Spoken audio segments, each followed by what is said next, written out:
Assalamualaikum warahmatullahi wabarakatuh. Yang terhormat Bapak Mufatur Rahman SPT MSI selaku dosen pembimbing, yang terhormat Bapak atau Ibu dosen penguji. Sebelumnya perkenalkan, nama saya Arya Nugraha Setiawan dengan NIM J3J118082. Di sini izinkan saya untuk mempresentasikan hasil kajian saya yang berjudul Peningkatan Produksi Ayam Broiler melalui Pembuatan Kandang Mini Closed House. Yang pertama, terdapat latar belakang. Untuk latar belakang sendiri terdapat 4. Yang pertama, peternakan di Indonesia sangat beragam, salah satunya peternakan ayam broiler. Peternakan ayam broiler sendiri mudah dijumpai khususnya pada masyarakat pedesaan, baik berupa usaha mandiri maupun PT. Yang kedua, konsumsi protein hewani meningkat pada tahun 2016 sampai dengan tahun 2019, yang dibuktikan pada tabel di samping yang bersumber dari Dinas Pertanian dan Peternakan Kabupaten Bogor. Hal ini dapat dimanfaatkan oleh AFAM dalam meningkatkan hasil produksi budidayanya. Yang ketiga, produksi AFAM continue, namun kadang masih tradisional sehingga banyak kekurangan. Dikatakan kekurangan karena kandang terbuka sendiri memiliki beberapa kelemahan seperti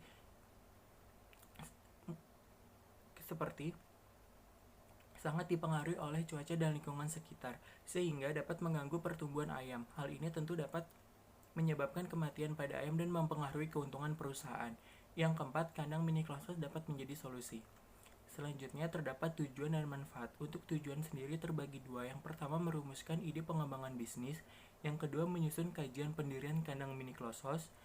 Selanjutnya, terdapat manfaat. Manfaat yang pertama yaitu manfaat bagi AFAM. Yang kedua, bagi pihak lain yang membutuhkan analisis pendirian kandang mini closed house. Selanjutnya, terdapat metode kajian. Untuk metode kajian, yang pertama, lokasi dan waktu. Untuk lokasi PKL sendiri bertempat di Kampung Jatinunggal, Desa Sukasirna, Kecamatan Jonggol, Kabupaten Bogor. Untuk waktu PKL-nya sendiri yaitu dari 1 Februari sampai dengan 30 April 2021 dengan menerapkan protokol kesehatan karena masih dalam situasi pandemi COVID-19. Selanjutnya, teknik pengumpulan data. Terdapat data primer dan data sekunder. Untuk data primer sendiri yaitu didapatkan langsung dari perusahaan. Namun untuk data sekunder didapatkan atau berasal dari literatur seperti dari web, jurnal, Badan Pusat Statistik, buku, atau majalah. Selanjutnya, terdapat metode analisis. Untuk metode analisis yang pertama yaitu analisis SWOT. Analisis SWOT sendiri berfungsi untuk mengkaji kekuatan, kelemahan, dan peluang ancaman dari perusahaan. Untuk analisis non-finansial terdiri dari produk, pasar dan pemasaran, produksi, organisasi dan manajemen, sumber daya manusia, dan yang terakhir kolaborasi. Untuk analisis finansial sendiri yaitu menghitung NPV, IRR, Net BC, Gross BC, payback period, laba rugi, serta analisis sensitivitas. Selanjutnya, terdapat sejarah perusahaan. AFAM merupakan usaha mandiri di bidang pembesaran ayam broiler. Berdiri pada tahun 1998 oleh Bapak F. Sugria dengan modal awal 50 juta. Berlokasi di Jalan Asyafiyah, Kampung Payangan, RT 3 RW 7, Jatisari, Jati Asih, Bekasi. Kapasitas ayam yang dimiliki perusahaan dari keseluruhan lokasi kandang sebanyak 378.000 ekor per siklus. Di samping itu terdapat struktur organisasi yang dipimpin oleh direktur dengan membawahi administrasi, pengawas lapang, dan pemasaran. Selanjutnya terdapat kepala kandang yang membawahi anak kandang dan sopir. Di sini selanjutnya terdapat sumber daya perusahaan. Yang pertama yaitu sumber daya manusia dengan total tenaga kerja sebanyak 48 orang. Selanjutnya terdapat sumber daya fisik yaitu lahan, bangunan, dan peralatan produksi. Selanjutnya terdapat sumber daya keuangan. Untuk sumber daya keuangan sendiri berasal dari modal pribadi pemilik. Selanjutnya terdapat unit usaha. Untuk unit usaha yang pertama yaitu ayam broiler dengan bobot 0,9 kg sampai dengan 1,4 kg.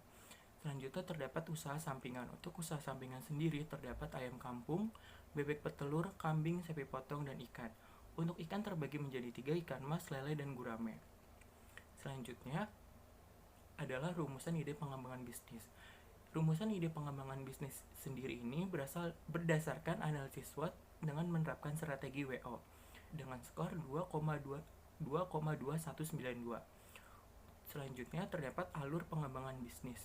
Yang pertama terdapat internal dengan 6 kategori yaitu kandang dan peralatan tradisional. Banyak bagian kandang mengalami untuk internal sendiri yaitu kelemahan. Yang pertama, kandang dan peralatan tradisional, banyak bagian kandang mengalami kerusakan. Pertumbuhan dan perkembangan ayam broiler dipengaruhi lingkungan. Ayam broiler rentan terhadap penyakit, tidak ada sistem SOP, dan manajemen pemberian pakan kurang terjadwal. Untuk dari faktor eksternal sendiri yaitu terdapat peluang. Yang pertama, permintaan ayam kontinu. Pemerintah menyediakan pedoman budidaya ayam broiler, pemanfaatan teknologi baru sebagai sarana dan prasarana. Yang keempat, banyak tersedianya industri sapronak. Yang kelima, membuka lapangan pekerjaan. Dan yang keenam, adanya batasan harga DOC dan ayam broiler, sehingga menghasilkan rumusan ide pengembangan bisnis yaitu peningkatan produksi ayam broiler melalui pembuatan kandang mini closed dengan skor 2,2192 yang dikaji berdasarkan analisis non-finansial dan analisis finansial. Selanjutnya terdapat rencana bisnis. Untuk rencana bisnis sendiri terbagi menjadi 7. Yang pertama, perencanaan produk, perencanaan pasar dan pemasaran, perencanaan produksi, perencanaan organisasi dan manajemen, perencanaan sumber daya manusia, perencanaan kolaborasi, dan perencanaan finansial. Yang pertama, perencanaan produk. Untuk produk utama sendiri, itu produk utama yang dihasilkan berupa ayam broiler dengan bobot 1,4 kg. Dan produk sampingannya yaitu yang dihasilkan berupa kotoran ayam yang dijual dengan karung bekas pakan ukuran 50 kg. Selanjutnya terdapat perencanaan pasar dan pemasaran. Di sini terdapat permintaan. iFarm akan memenuhi permintaan sebanyak 50% dari total permintaan per siklus. Hal ini dipertimbangkan karena idealnya kapasitas kandang mini closed tidak lebih dari 8.000 ekor per siklus. Selanjutnya juga di sini terdapat 10 pelanggan tetap dari iFarm. Selanjutnya perencanaan pasar dan pemasaran lanjutan strategi STP. Untuk segmentationnya sendiri, demografinya pengepul ayam broiler dan petani sayur untuk kotoran ayam. Geografi untuk ayam broiler yaitu Depok, Bekasi, dan Bogor. Untuk petani sayurnya sendiri berada di Bandung. Targetingnya untuk ayam broiler pengepul ayam broiler dan untuk kotoran ayamnya petani sayur. Positioningnya menjual ayam broiler yang berkualitas dan sesuai standar pasar. Selanjutnya terdapat marketing mix 4P. Produknya yaitu ayam hidup dengan bobot 1,4 kg dengan harga 20.000 per kilogram, bertempat di Kampung Jatinunggal, Desa Sukasirna, RT 2 RW 1 Jonggol, Bogor, Jawa Barat, dengan melakukan promosi melalui WhatsApp Group. Selanjutnya terdapat perencanaan produksi. Yang pertama, lokasi produksi. Lokasi produksi sendiri beralamat di Kampung Jatinunggal, Desa Sukasirna, RT 2 RW 1 Jonggol, Bogor, Jawa Barat. Lokasi ini dipilih karena terdapat lahan kosong yang dapat dimanfaatkan untuk pembangunan kandang mini closed. Selain itu juga suhu dan kelembapan yang sesuai dan juga pasokan air yang cukup dan bersih. Selanjutnya penjadwalan jumlah produksi. Menghasilkan 8.000 ekor per siklus periode budidaya. 7.800 ekor sebagai penawaran pasar dengan asumsi mortalitas 2,5% atau 200 ekor. Untuk tahun 1 menghasilkan 39.000 ekor, tahun 2 sampai 10 54.600 ekor dengan penjadwalan produksi 7 hari kerja, 24 jam ketika DOC dan pukul 8 sampai dengan jam 7 malam pada pembesaran minggu kedua hingga panen. Di samping itu terdapat alur proses produksi yang berawal dari persiapan kandang, masa masuk DOC, pembesaran minggu pertama, pembesaran minggu kedua, pembesaran minggu ketiga, pembesaran minggu keempat hingga panen. Di sini juga terdapat layout produksi yang akan dibangun untuk menjadi kandang mini closed. Selanjutnya, perencanaan organisasi, manajemen, dan sumber daya. Untuk perencanaan organisasi dan manajemen, melakukan penambahan 2 tenaga kerja dengan posisi 1 operator kandang dan 1 anak kandang. Menambah 1 anak kandang sendiri dinilai cukup ideal menurut literatur. Selanjutnya, perencanaan sumber daya manusia. Tenaga kerja perusahaan yaitu 1 orang direktur, 1 orang administrasi, 1 orang pengawas lapang, 1 orang pemasaran, 1 orang kepala kandang, 1 orang operator kandang, 3 orang anak kandang, dan 1 orang sopir. Untuk dari direktur sampai dengan pemasaran itu untuk bekerja di kantor.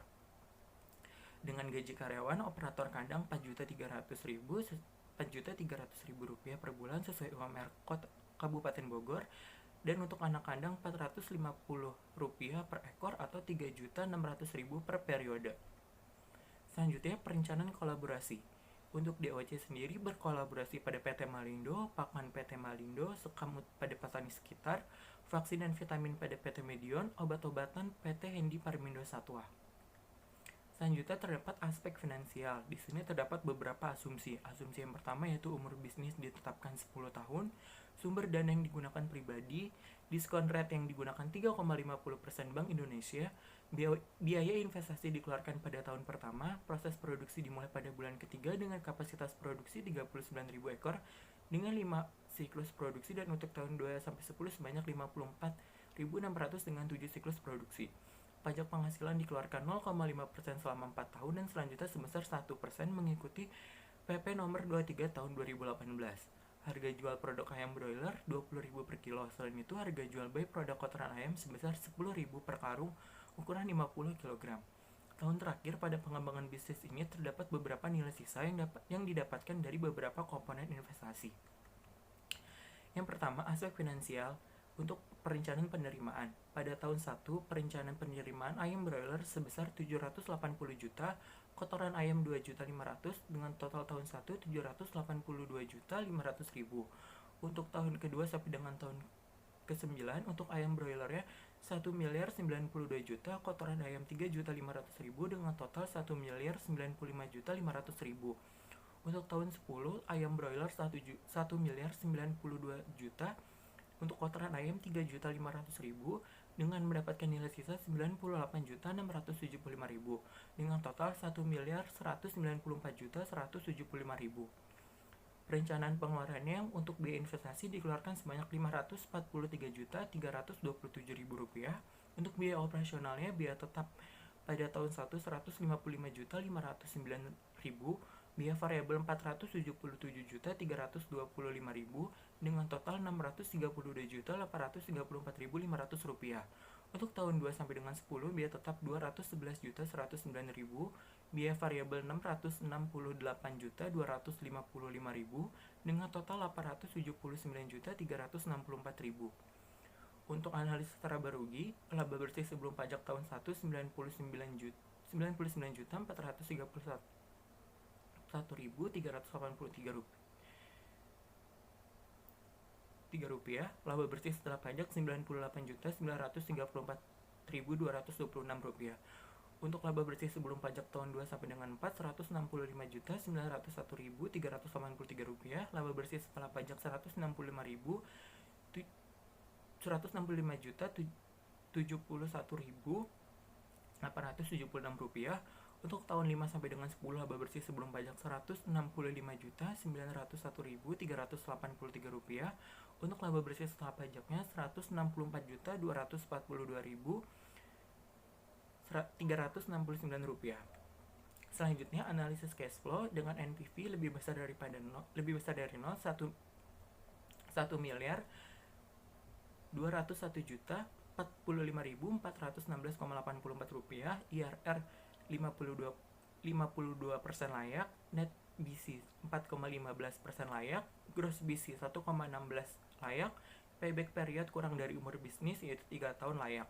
Untuk analisis sensitivitas, yang pertama yaitu penurunan ayam broiler dengan persentase 10%, NPV 387.955.737,30 rupiah dengan gross BC 1,05, net BC 2,02, IRR 21% dengan payback period 5,09 tahun. Untuk peningkatan harga DOC ayam broiler dengan persentase 15% mendapatkan NPV 615.666.317,04 rupiah, gross BC 1,07, net BC 2,43, IRR 28% dengan payback period 4,36 tahun. Di sini terdapat tahapan pengembangan bisnis yang dimulai dari identifikasi faktor internal dan eksternal pada FPAM, survei pasar dan perencanaan pemasaran, survei lokasi, proses perizinan usaha, pembangunan kandang close-house, perekrutan tenaga kerja perusahaan, persiapan peralatan dan perlengkapan produksi, persiapan bahan baku produksi, proses produksi, pemasaran hasil produksi, dan yang terakhir yaitu evaluasi dengan total 155 hari. Selanjutnya, berdasarkan solusi CPM dengan menggunakan aplikasi POM-QM menghasilkan waktu yang efisien yaitu selama 141 hari untuk tahapan pengembangan bisnis. Selanjutnya, simpulan dan saran. Untuk simpulan, ide pengembangan bisnis ini muncul berdasarkan analisis faktor internal dan eksternal pada perusahaan melalui strategi WO yang ada sehingga menghasilkan analisis pembuatan kandang mini close-house dengan skor 2,2192. Berdasarkan hasil dari analisis kelayakan usaha pendirian kandang mini close-house dikatakan layak berdasarkan aspek non-finansial dan finansial. sehingga dapat dilakukan. Hasil perhitungan cash flow pengembangan usaha ini dilakukan karena NPV lebih besar dari 0, yaitu 1.455.416,84 rupiah. IRR sebesar 52% lebih besar dari diskon rate. Net BC lebih besar dari 1, yaitu sebesar 4,15. Gross BC lebih besar dari 1, yaitu 1,16. Payback period kurang dari umur bisnis, yaitu 3 tahun. Untuk sarannya, menjalin kerjasama secara berkelanjutan dengan pihak-pihak yang telah berkolaborasi seperti pemasok input dan pelanggan. Serta dalam proses budidayanya, AFAM harus diperhatikan dengan benar untuk mencegah terjadinya mortalitas yang tinggi, agar penurunan produksi tidak melebihi 10%, serta kenaikan biaya produksi terutama pada DOC sebesar 15% dapat dihindari dengan memperkecil keuntungan atau markup. Terima kasih, kurang lebihnya mohon maaf. Wassalamualaikum warahmatullahi wabarakatuh.